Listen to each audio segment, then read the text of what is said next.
the axis of resistance received a lot of blows before the war started. How can we assess right now the axis of resistance as a whole? You mentioned the Yemenis getting involved in this war. Could we see Hezbollah returning to this war? Could we see, as this war expands, something happening in Syria? What is your assessment? Yeah, I think in terms of the entire region, and it's been a regional war for many, many years now. When they talk about expanding to a regional war, it's been regional for quite some time. That means also that the cooperation, the coordination of the components of the resistance is very important.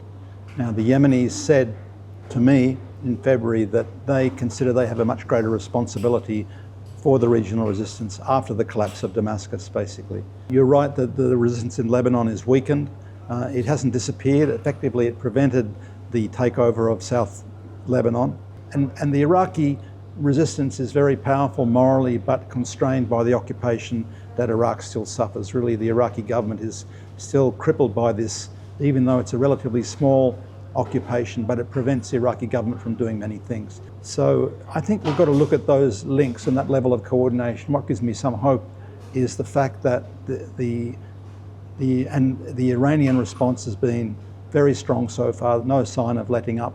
And I think one thing that Netanyahu did was to destroy any residual reluctance that the big liberal factions in Iran had about responding, basically. There was always this thought amongst a very large Iranian middle class that they would like to have a deal with the US, get back into international trade and commerce, have economic opportunities. Netanyahu unified the factions within Iran to give a greater sense of unity, a greater solidity, a greater popular support to the hard revenge that was promised for so long but not delivered.